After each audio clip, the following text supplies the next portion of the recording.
Hello dear student.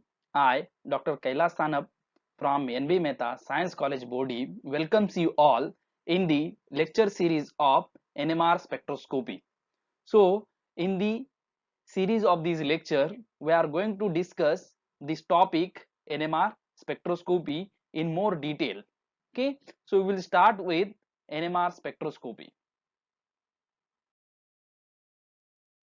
See, before starting with NMR spectroscopy, here we are going to discuss some spectroscopic method like UV visible, IR. Okay, let us see. See, infrared spectroscopy, ultraviolet visible spectroscopy, and nuclear magnetic resonance spectroscopies. Okay, see, all these methods we know UV visible spectroscopy, IR spectroscopy, and NMR spectroscopy. They are used in the determination of organic compounds. Okay, suppose some novel organic compound or a new organic compound we synthesize in laboratory, okay, that we have to identify on the basis of such spectroscopic technique.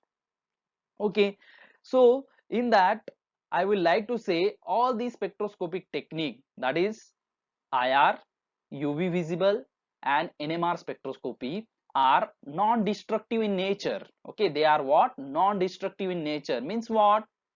Okay, they will not going to degrade sample. Okay, suppose if we irradiate the electromagnetic radiation of ultraviolet visible part, or IR radiation, or radio waves, okay, to our sample, okay, after irradiation of this electromagnetic radiation from this region, okay, they will not degrade or they will not broke down the organic molecule. Hence we can say all these technique, that is UV visible, IR spectroscopy, and NMR spectroscopy, all these are what? Non-destructive in nature. Okay, see what is there? There is what? Involvement of interaction of molecules. There is what? Involvement of interaction of organic molecules of sample with what? Electromagnetic energy. There is what? Involvement of interaction of organic molecule with what? Electromagnetic energy. And when there will be interaction of organic molecule with electromagnetic energy, okay, that electromagnetic energy will come from IR radiation or UV visible radiation or radio waves of NMR radiation. Okay, so they will not break down organic molecule or they will not decompose organic molecule. Hence these techniques are non-destructive in nature.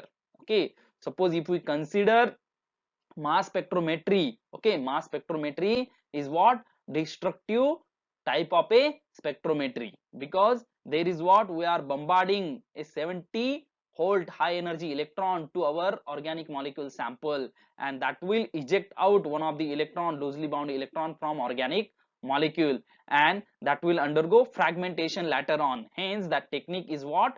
Degradation technique or destructive technique. Okay, while these three techniques are what? Non-destructive technique.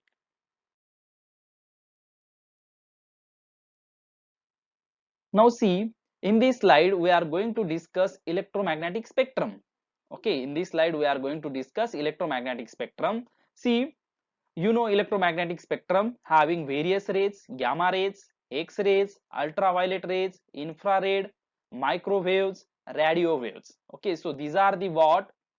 Various types of rays. Okay, these are the what? Various types of energy bands. Okay, gamma rays, X-rays, ultraviolet, infrared, microwaves, and radio waves. Okay, if we see this diagram or this slide, here you can note down energy is increases from radio waves to gamma rays. Okay, that means gamma rays are more energetic than what?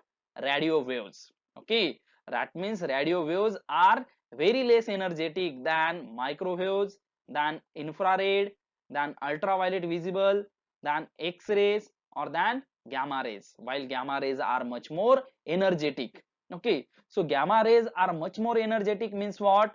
Wavelength will be small there. Okay, there will be a what? Small wavelength. You know, E is equal to what? H nu. E is equal to what? That is energy is equal to what? H nu, Planck's constant.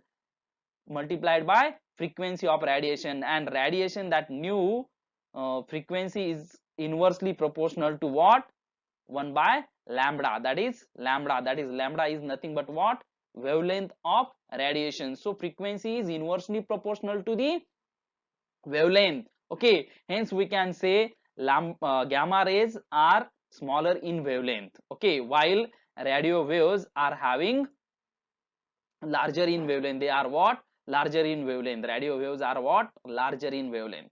Okay, so see, this is the what? Visible band. Visible band, you know, visible band is having different colors of Vibgoyer. Okay, VIBGIOR.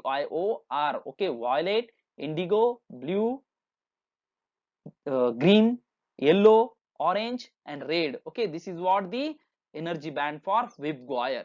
Okay, so I hope you have understood this electromagnetic spectrum. Okay, so in electromagnetic spectrum, suppose if we use this much energy band, that is 200 to 400 nanometer, then ultraviolet energy will be used. And suppose if we are going to use this 10 raised to minus 6 to 10 raised to minus 4 nanometer, okay, then that will be a what? That will be a IR frequency range. Okay, that will be what? IR frequency range. And this will be what? Radio frequency, that is radio waves, okay, that are used for detecting NMR. Okay, these infrared are used for detecting IR spectroscopy in the detection of IR spectrometry. Okay, sorry, detection of sample by IR spectroscopy. And this what? 200 to 400 nanometer is used for detection of sample by UV spectroscopy. Okay, so this is what? Electromagnetic spectrum.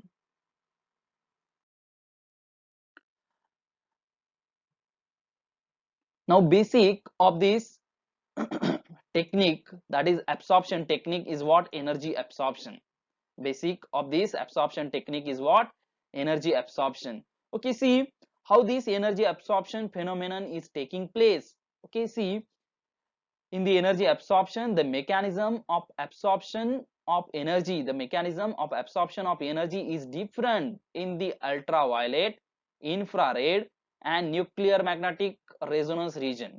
Okay, see, every technique, that is UV visible technique, IR technique, or NMR technique, okay, in all these three, energy absorption of energy is different. Okay, see, when we are carrying out UV visible spectroscopy, absorption of energy will be from some another band. When we are carrying out IR spectroscopy on our organic sample, absorption of energy from another band. And when we are carrying out NMR spectroscopy, then absorption of energy by organic molecule will be from radio waves part. Okay, however, the fundamental process is the absorption of certain amount of energy. Okay, however, the fundamental process in all these three technique is what? Absorption of energy. Okay, in every technique there is what? Absorption of energy. No doubt that energy will be from different region. Now see next part, the energy required for the transition from state of lower energy to a state of higher energy is directly related to the frequency of electromagnetic radiation that causes the what?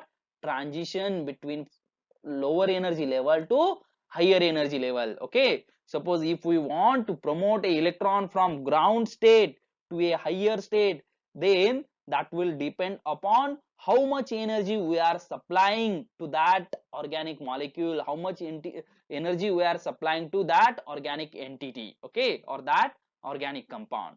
Okay, so this is what the second point.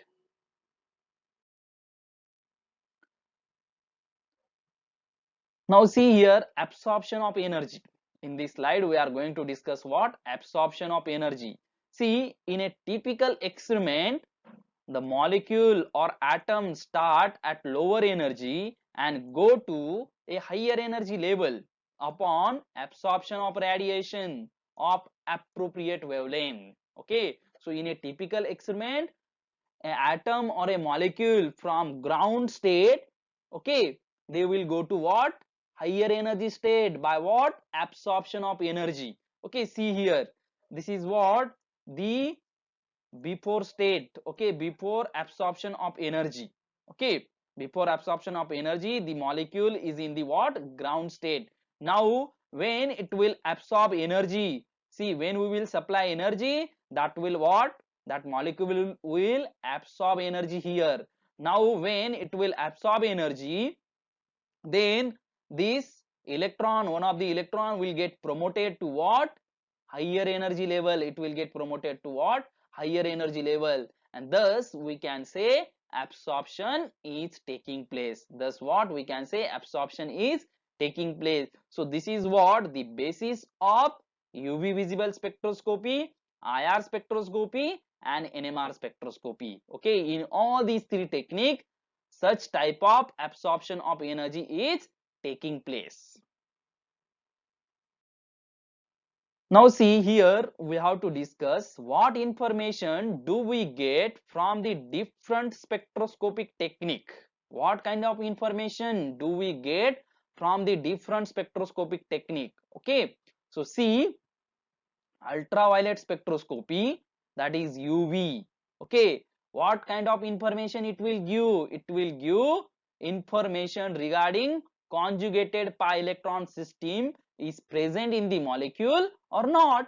Okay, while infrared spectroscopy gives information regarding which kind of functional group present in the molecule. Okay, it's that functional group may be a carbonyl functional group, or is it a acidic functional group, or whether there is OH functional group, whether there is carbon nitrogen triple bond, that is cyanide functional group, or a nitrile functional group, or a carbon carbon triple bonded functional group, or a carbon carbon double bonded functional group. Such kind of information about functional group, that we will get from IR spectroscopy.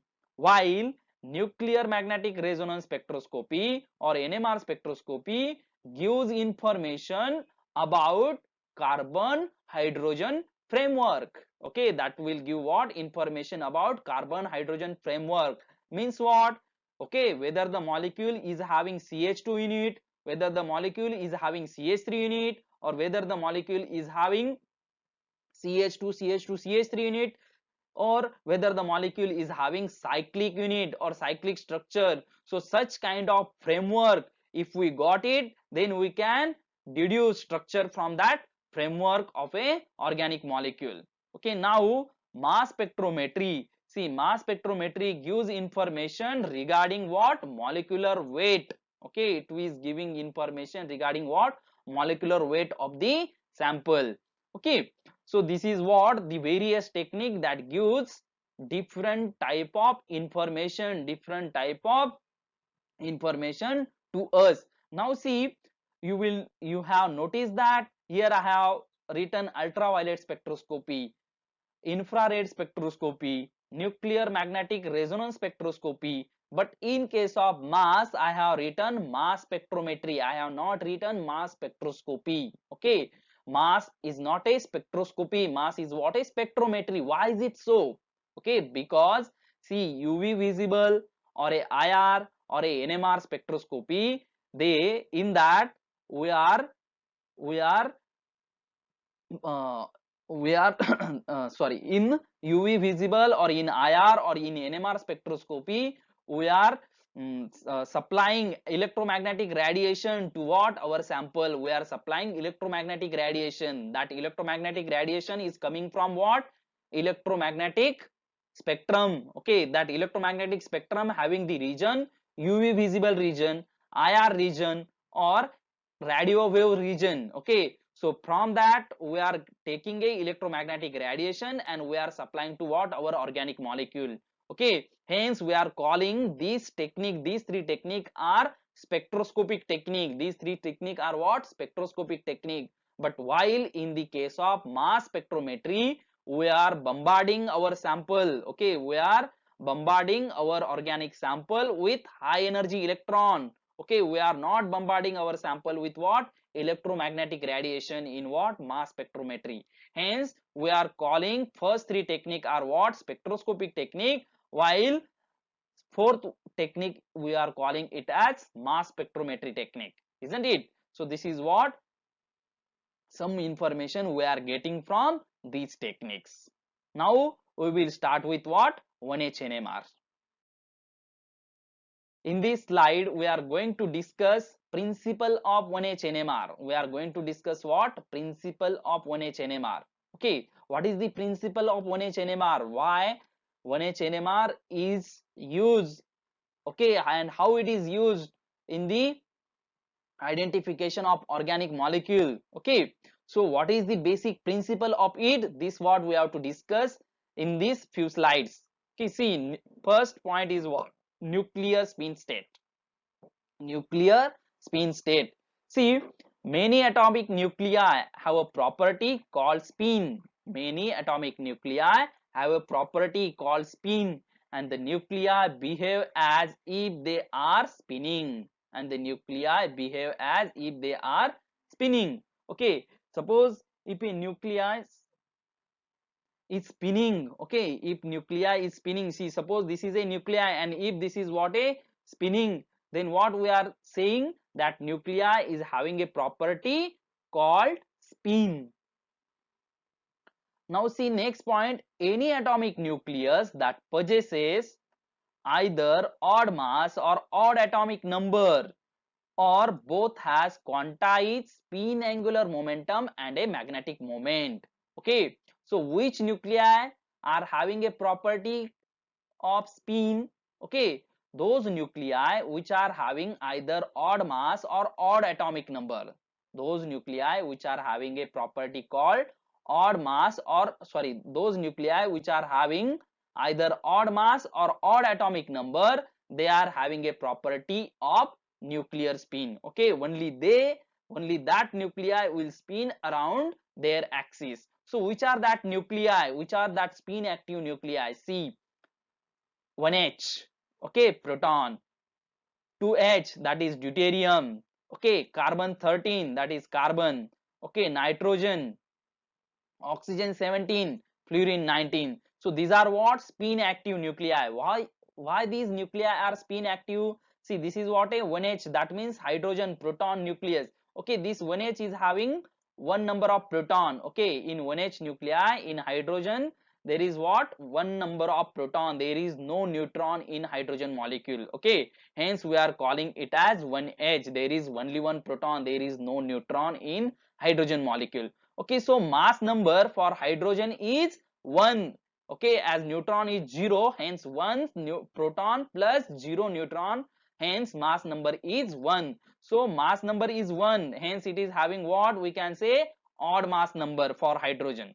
For deuterium, see, mass number is 2, as there is one proton and one neutron. Okay, hence mass number is 2, but it is having odd atomic number. But it is having what? Odd atomic number, hence it is also spin active.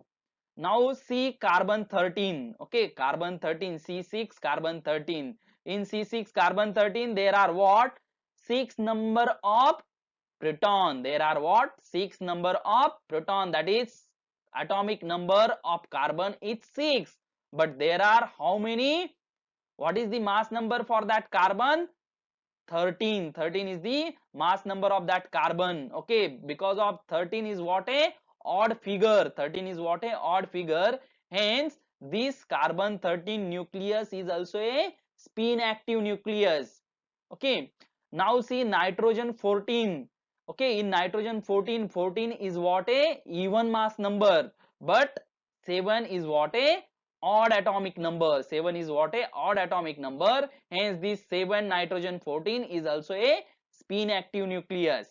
Now next, 8 oxygen 17. Okay, here atomic number for oxygen is 8, that is even atomic number, but mass number is what? 17, and that is a odd mass number, hence this isotope of oxygen is also a spin active isotope. Now fluorine 19, next one is what? Fluorine 19. Here atomic number and mass number both are odd. Okay, in case of fluorine, atomic number and mass number both are odd, hence fluorine is also what? NMR active. Like that, phosphorus 31. Phosphorus 31 is also a spin active nucleus, because it is also having odd mass number. There is also a odd mass number, and atomic number for phosphorus is what? How much? 15. Okay, so here also both atomic number and mass number are what? Odd. Hence phosphorus is also a NMR active. Next, see which are the spin inactive nuclei. Okay, carbon 12 and oxygen 16. Carbon 12 and oxygen 16 are also what? So sorry, they are what? Spin inactive nuclei. Why they are spin inactive? Okay, see here, atomic number and mass number both are even, and in oxygen also, this oxygen O18, oxygen 16, here also atomic number and mass number both are what? Even. Okay, and these are what? Most abundant isotope of carbon and oxygen. Okay, carbon 12 and carbon 16, they are what? Most abundant isotope of carbon and oxygen. Okay, see this carbon 12 is having abundance about around 98.9%, while carbon 13 is having natural amounts about just 1.08%. Okay, about oxygen 16, oxygen 16 needs also 99% in natural abundance, while oxygen 17 is just around 1% or less than 1%. Okay, so the nuclei carbon 12 and oxygen 18, oxygen 16 nuclei like carbon 12 and oxygen 16, even though they are most abundant in nature, but they are spin inactive nuclei. Spin inactive nuclei means what? They are not having a property of spinning around their axis. The nuclei which are spin active, okay, which are that? Proton, deuterium, carbon 13, nitrogen 14, okay, oxygen 17, fluorine 19, phosphorus 31. These are what? Spin active nuclei. Spin active nuclei means what? They are having a property called spin. Okay, they are spinning around their axis.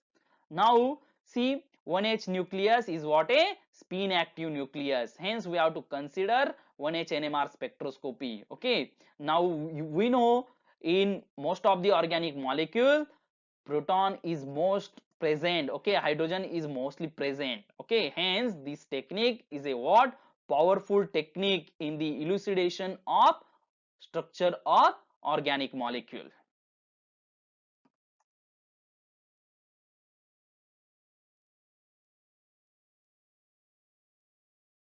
In this slide we are going to discuss what? Nuclear spin state.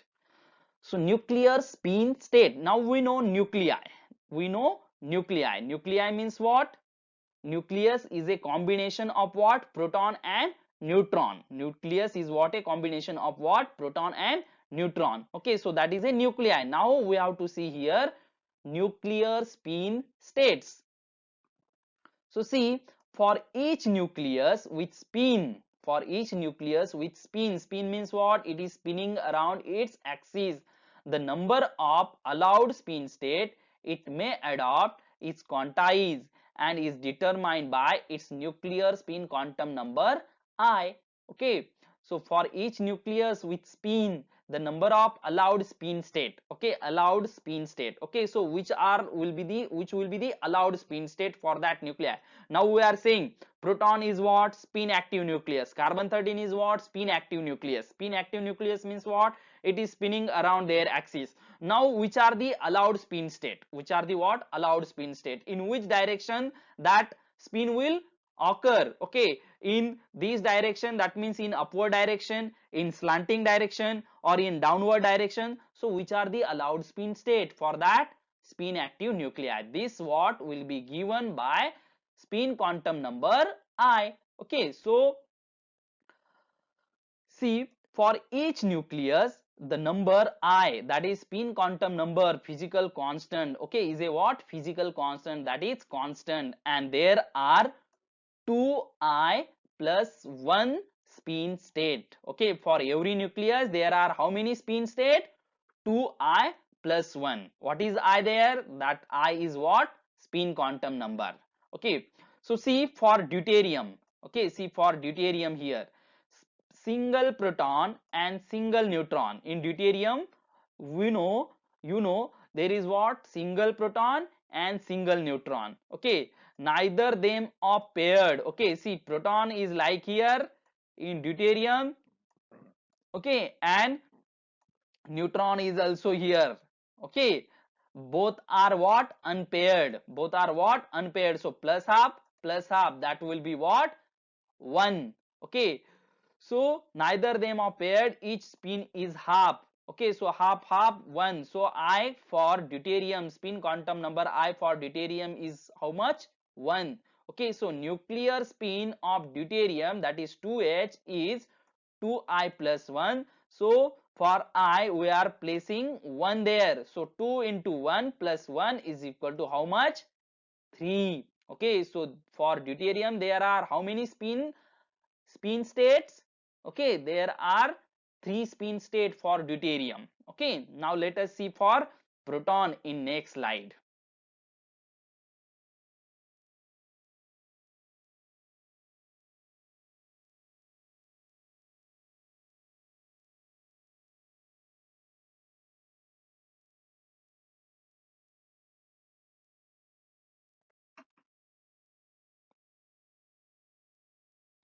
Okay, see for 1H nucleus, spin quantum number I is equal to how much, half.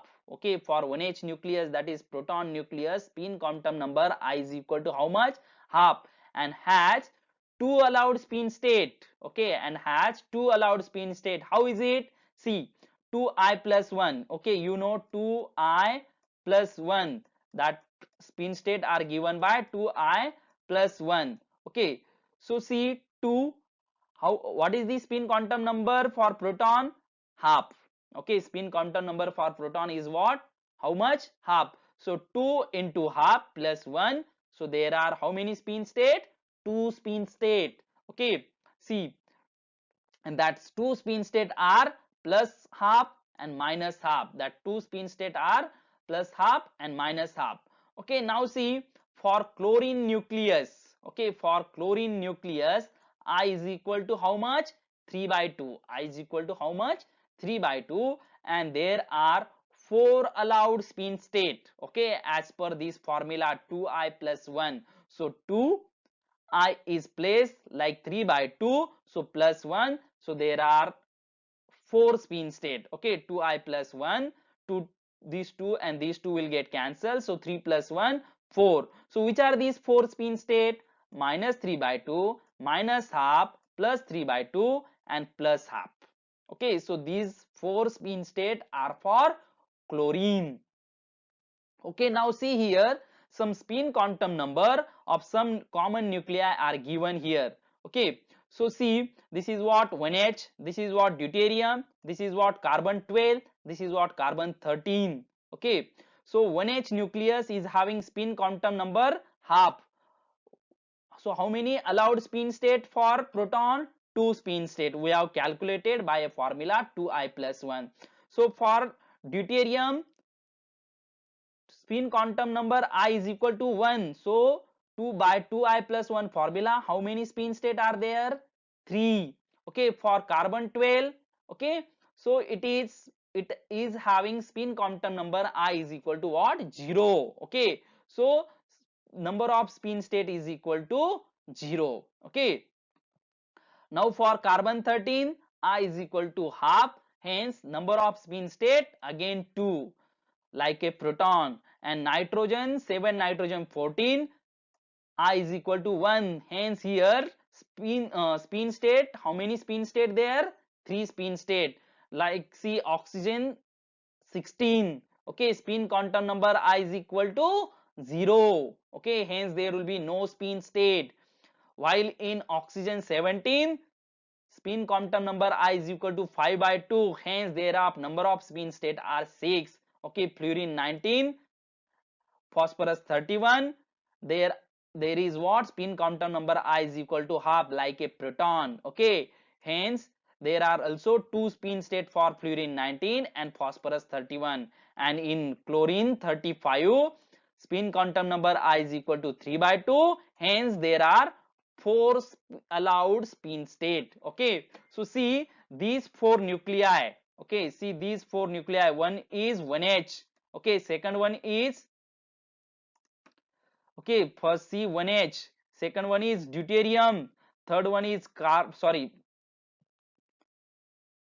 okay, see first one is proton, second one is carbon 13, second one is carbon 13, third one is fluorine 19, and fourth one is phosphorus 31. Okay, these are having how many spin state, number of spin state for these 4 nuclei?